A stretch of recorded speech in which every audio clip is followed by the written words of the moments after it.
A new Cirque du Soleil show hit Ottawa earlier this month. It's a retelling of the tale of Icarus, about a man who crashes to Earth after flying too close to the sun. It's a story that could resonate with the Governor of the Bank of Canada.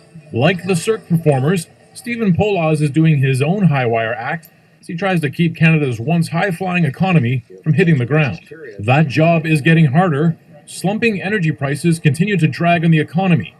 The weak economic data has some convinced Canada is either heading for or has already slipped into a recession. We're not in a recession. We don't believe we will be in a recession. Finance Minister Joe Oliver says talk of a recession is premature. A recession, as you know, technically is two negative quarters, and we don't have results from the second quarter. But many aren't so convinced and say Canada's economy will need much stronger growth to avoid going off the rails. The GDP doesn't lie. It says out of the last 6 months, 5 are down. If May and June aren't particularly strong, then we may very well see a recession here in Canada. It's not just Canada's GDP that has many economists worried.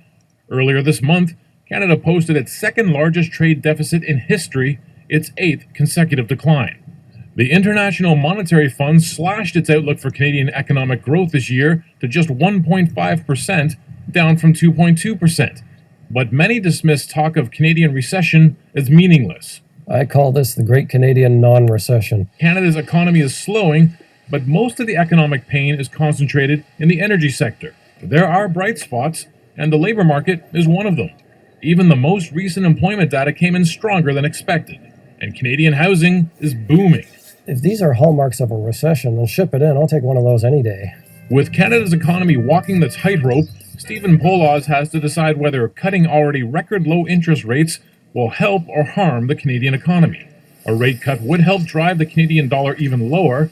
That would be good news for companies looking to sell their goods abroad. Right now, that looks like a welcome proposition because we're not doing that well on the export front yet, and we could use it. Others worry that making borrowing cheaper won't help Canada's struggling energy sector.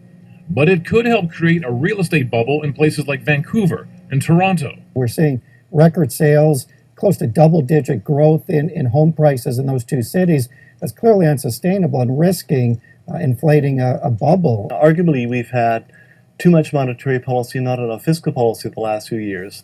The chief economist for the C.D. Howe Institute says Stephen Poloz should ride out the economic slowdown without a rate cut.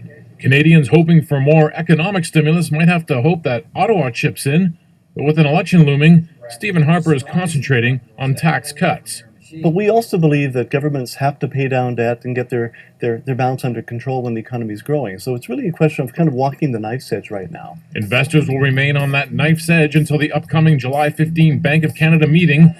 That's when Canadians will learn if a rate cut helps Canada's economy fly higher, or like the Cirque du Soleil's hero, falls back to earth. Greg Bennell, BNN, Toronto.